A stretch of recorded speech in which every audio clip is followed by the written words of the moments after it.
नमस्कार मित्रांनो. ऊस तोडणीचा सीझन आता संपला, पण आपलं काम अजूनही संपलेलं नाही. कारण आज घेतलेली मशीनची योग्य काळजीच पुढच्या सीझनचा नफा ठरवणार आहे. चला पाहूया सीझन नंतर हार्वेस्टर पार्क करताना घ्यायची महत्वाची काळजी. सर्वात आधी मशीन पूर्ण स्वच्छ करा. सर्व ग्रीस पॉइंट्सना व्यवस्थित ग्रीस करा. यामुळे मशीन जास्त काळ चांगली चालते. सर्व हायड्रॉलिक सिलेंडर्स बंद स्थितीत ठेवावेत. मशीन लाकडी ठोकळ्यांवर उभी करून ठेवावी. मशीन इलेक्ट्रिक वायरिंगच्या खाली पार्क करू नये.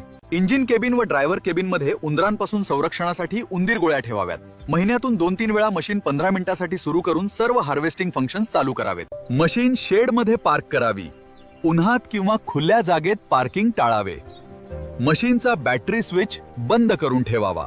टायर मधील हवेचा दाब म्हणजेच प्रेशर वेळोवेळी तपासावा. मशीन उन्हात उभी असल्यास DEF किंवा युरिया टाकी पूर्णपणे रिकामी करून कोमट पाण्याने धुवून टाकी रिकामी करून ठेवावी. ही सर्व काळजी घेतल्यास मशीनची कार्यक्षमता टिकून राहते आणि पुढील सीझनमध्ये अनावश्यक बिघाड टाळता येतात.